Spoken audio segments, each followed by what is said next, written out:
Ladies and gentlemen, welcome to the Austin Perry Show. I'm your host, Austin Perry, and this is where we talk about current events, politics, culture, and news. And today is Wednesday, April 21st, 2021, and this is episode 15. And I took a long nap today, and so I'm recording later in the day, so I'm actually recording late in the 21st, so when you see this it might be past midnight on the 22nd, but that's okay. And I want to encourage you to visit my website. It is AustinParry.org. That's P-A-R-R-Y. And if you want to find my video content, you can find those on the social media platforms Rumble, BitChute, and Brighteon. I have video channels on all three of those social media platforms. They support free speech, so that's why I like those platforms. And if you would like to leave me a donation, you can do that via PayPal. My email address for that is austin.parry@gmail.com. That's P-A-R-R-Y. That will really help out to support my content into the future. I have a lot of plans for this channel. I have plans of changing up the studio space, upgrading camera equipment, upgrading audio equipment. I am in the works and in talks with getting on multiple different guests, and so look out for that. And without further ado, let's go ahead and get into the news. Today on episode 15, I have several news articles and other bits of information that I've printed up from online to talk to you about, to discuss and analyze. And the first article we have today is from republicbroadcasting.org, and this article is Bill Gates funds invisible quantum tattoo hidden in coronavirus vaccine for storing vaccine history. So here we have it, document cam shot, republicanbroadcasting.com. There it is. There's the title right there.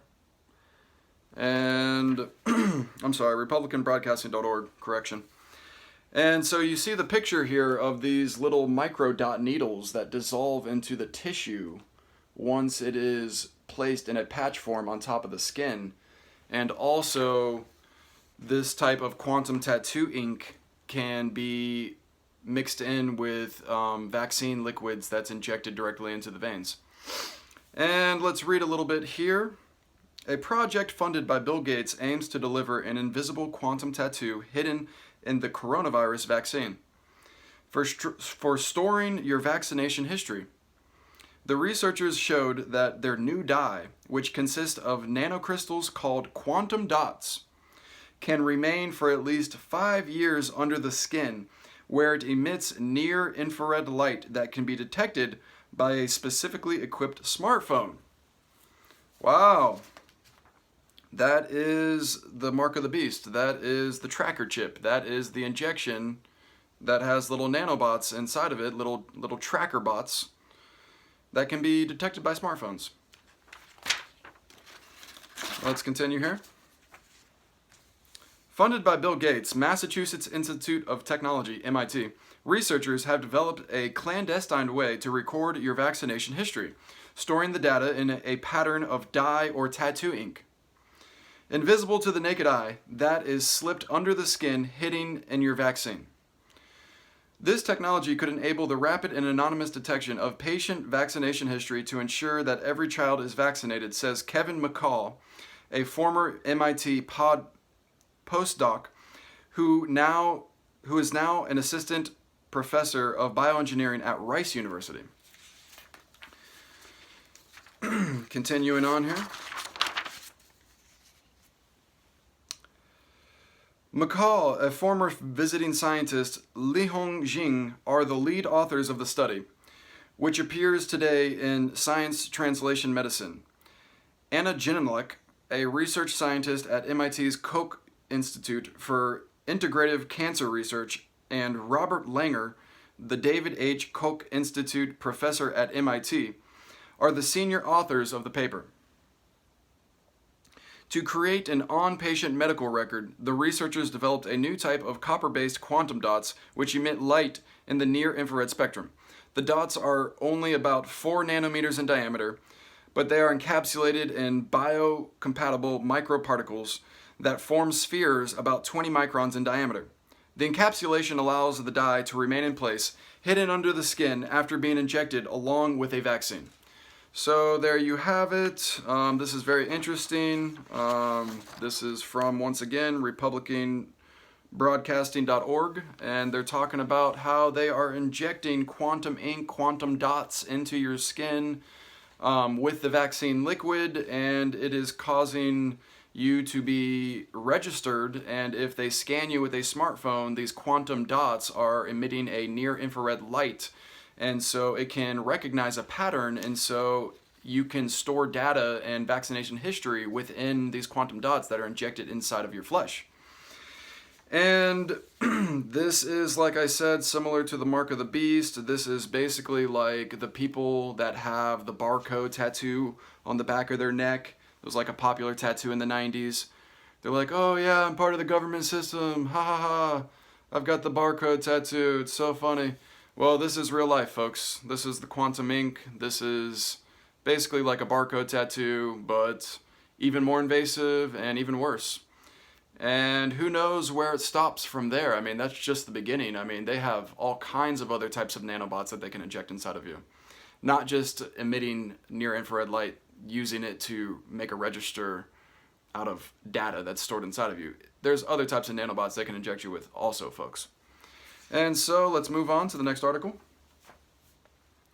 Here we have it from www.infowars.com.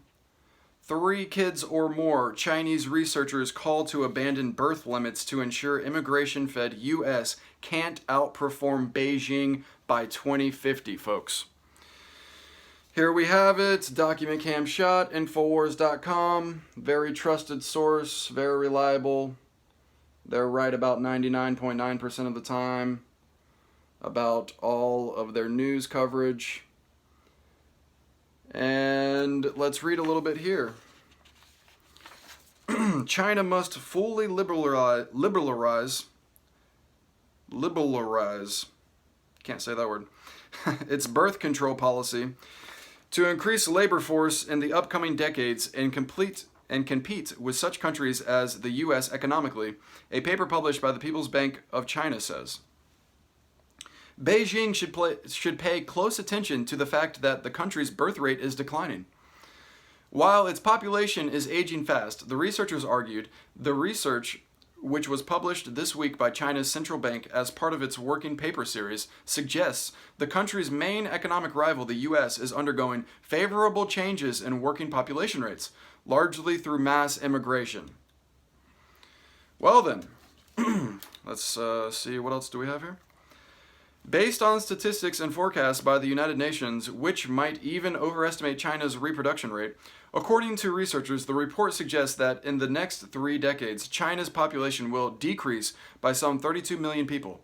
At the same time, U.S. may add 50 million people to its population by 2050. So this is very strange. Infowars.com reporting on this, talking about how migration to the U.S.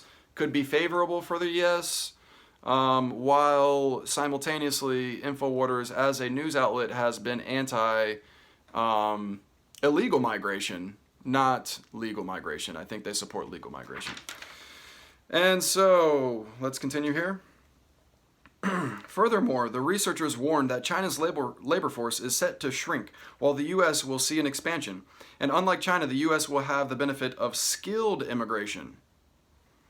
While China has a 70.6% of its population in the labor force as of 2019, compared with the U.S. rate of 65.2%, that advantage is predicted to drop to 3.2% percentage points from 5.4 percentage points by 2035, the paper said. By 2050, the U.S. will swing to a 1.3 percentage point advantage over China in the labor force rate, the authors predicted, adding, Alex Jones joins Owen Schroyer and the InfoWars crew on the southern border in McAllen, Texas to reveal more pieces of the illegal immigration pipeline from South and Central America through Mexico into the United States, including secret flights out of a private airport, hidden holding centers for illegal immigrants, and much more. So, here we have the article from Infowars.com. They are exposing illegal border crossings at the southern border in McAllen, Texas, while simultaneously reporting on how migration to the U.S. could be potentially beneficial to the U.S.'s economic war against China. And China isn't taking anybody into their country, barely anybody. For such a large population, they take in a very small amount of people, and it's very restricted, very, very hard, and very rigorous process to go through to be able to get into China. The U.S., it seems it's just open doors, anyone can come. Biden says to surge the border. And so we're getting tons of people here, and as far as when it comes to having the workforce, I guess that could be beneficial in certain aspects, but at what cost? That's the question. And so moving on.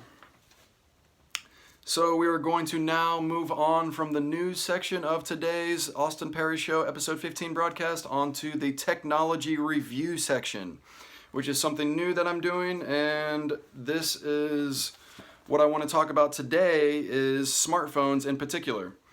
And so we're going to do a technology review here on smartphones. And if you are in the smartphone market, you may be interested in this research that I have here. I have basically researched what are the top smartphones on the market. I have 5 different smartphones to show you.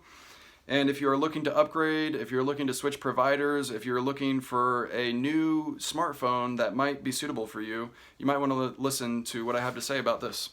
And the first phone that we have here is the Sony Xperia Pro 5G. Here we have it, document cam shot. There is a picture of the phone. And this phone, you can see the price right there, $2,500. And this is a very sophisticated and advanced Sony smartphone, which is arguably Japan's best electronics brand, which is Sony. And they have made the Sony Xperia Pro 5G. And this is basically like the top smartphone on the market, folks, right here. I mean, you're talking $2,500 for this puppy. And this thing has a super fast processing chip. It has a lot of different capabilities that make data transfer super easy and very quick. And it has a very advanced camera, and it's overall just top of the line. I mean, if you look at the specs and you look at comparative smartphone models, I mean, this one is right up there at the top. And so if you have the money and you're looking to upgrade to something really nice, $2,500 for the Sony Xperia Pro 5G. It's the best smartphone on the market. I'm showing you right here on the Austin Perry Show. I'm doing the research for you, folks. And so that is the Sony phone, and let's move on now to the best Apple phone on the market right now. The Apple iPhone 12 Pro Max. And this comes in, I believe, 512 gigabyte, which is the largest amount of storage that you can get on the iPhone. And here we have it. Here is a picture of the 12 Pro Max iPhone. And what do we have for the price here? $1,549 on this website that's selling it. And so there you have it. That is the best iPhone. It is a very nice, sleek machine. And it's the best one on the market. If you like the iPhone, if you like Apple, Apple is an American brand. The iPhone is designed in California in America, but it is manufactured in China. But Apple is overall an American company, although arguably they do a lot of business in China, but that's neither here nor there. But I have an iPhone. I actually have had several iPhones. I first had the iPhone 3GS, I believe. Then I had an iPhone 5. Then I had an iPhone 6S. Then now I have just the iPhone regular 7. And I'm looking to upgrade to possibly a better iPhone, maybe like an iPhone SE, the second generation, the one that came out in 2020. It's a little bit better than the iPhone 8. But if you want the very best one on the market, the Apple iPhone 12 Pro Max, this is the one you want, folks. And if you were going to go buy it retail full price, you're going to pay around $1,600. So there you have it. That's Sony down, that's Apple down. What do we have next? We have another major competitor in the high class smartphone market, and this is the Samsung Galaxy S21 Ultra. And here we have it. There is a photograph of the Galaxy in question. And this is the 128 gigabyte version, and on this website it is advertised for sale at around $1,200. And they do offer this Galaxy in versions with more storage than 128 gigs. I believe there's a 256 and a 512. I'm not sure about the 512, definitely a 256. So the things to consider about the different iPhones if you're in the market for a new one and you're considering getting one of the best iPhones on the market is the Galaxy is Samsung's flagship model of smartphone, and it's a Korean company. And the Galaxy came out with so many different versions, going back since like 2009 is when the Galaxy first came out or something like that. And there's been like over 100 different versions of Galaxy, Samsung Galaxy. And the best one on the market right now, like I just told you, the Samsung Galaxy S21 Ultra 5G. And the Samsung smartphone, like I said, the S21 is a very nice smartphone compared to the Apple. But basically, the Apple smartphone is a little bit better. And like I was saying, so the Samsung smartphone has so many different variations, over 100 different variations. And the Apple smartphone has come out with about 28 or 29 different iterations, different models. And so that's pretty much the difference. The operating systems are much different. The iPhone operates on iOS operating system. The Samsung Galaxy operates on the Android operating system, which is Microsoft, I believe. And so basically the iPhone is like the premium iPhone, is the premium smartphone. It's a little bit better. That Sony $2,500 phone is like just like top of the line, but that's really used in conjunction with like high level video recording equipment. And so it's almost like a high-level video recording accessory, but it's a smartphone also. So that's like the Sony, really expensive one. So yeah, there you have it, the Samsung Galaxy S21. All right, let's move on to the next one. And now we have the Google Pixel 5G. Pixel 5 5G. And there you have it. That is the Google Pixel. This is the best Google phone on the market right now. This one is a 128 gigabyte hard drive version, and it is listed for sale on this website for $785. And so we went through, we had the Sony phone, $2,500, very high quality, top of the line smartphone. We have the Apple, that's basically the best smartphone you can get, short of that Sony one, that's like a rare, super expensive one. Then you have the Galaxy, Samsung. Now we have the Google Pixel. This is the Google Pixel. This is another option that you might want to look into, that you might be interested in. So that's 4 different smartphones we've covered so far. If you're looking to buy a new smartphone, those are 4 very viable options that are top of the line, folks. And the next one we have is the China model. This is the OnePlus 9 Pro Morning Mist 5G. Here we have it. That is the OnePlus. Apparently the OnePlus is very competitive as far as its specs of being a little mini computer. It's actually very comparable to those other 4 options that I just listed. And this one comes in at $1,070. Excuse me. And $1,070 for this smartphone.